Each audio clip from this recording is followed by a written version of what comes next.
Merci Madame la Ministre. Monsieur Benoît. Oui, Monsieur le Président. Ma chère ministre, vous voici porteur d'un projet de loi important qui vise à instituer de nouvelles libertés et de nouvelles protections pour les entreprises et pour les actifs, ainsi que les actives, comme le dit l'intitulé de ce projet de loi.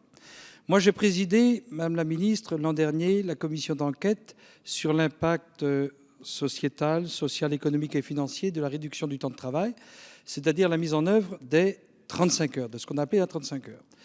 Je voudrais vous poser quelques questions concernant le projet de loi que vous portez.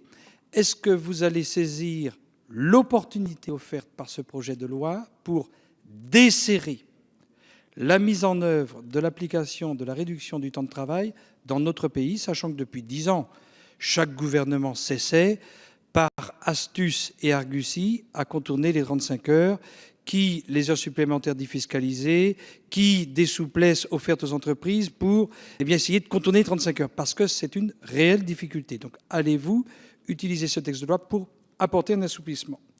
Deuxième point, Madame la Ministre, allez-vous saisir cette opportunité de loi sur le travail pour resserrer les liens entre les employeurs et les collaborateurs, entre les entrepreneurs et leurs salariés, alors qu'aujourd'hui, finalement, on est en train de séparer les collaborateurs des employeurs, alors que dans les entreprises, il faudrait resserrer les liens.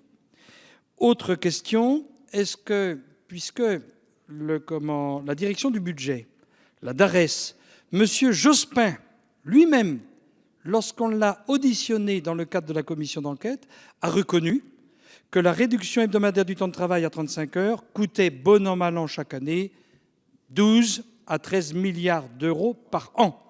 On voit bien qu'il y a là un levier possible de gain de compétitivité pour les entreprises et je voudrais savoir si vous allez examiner au peigne fin ce qui se passe dans la sphère publique, collectivités territoriales, communes, communautés de communes, départements, régions, pour avoir une application, je dirais, qui donne de la compétitivité à la sphère publique et à la sphère privée, mais aussi une application de la réduction du temps de travail qui corrige les disparités entre ces deux mondes que je qualifie. Merci, le monde du public et le monde du secteur privé. Merci, Madame la Ministre, pour la qualité de votre réponse.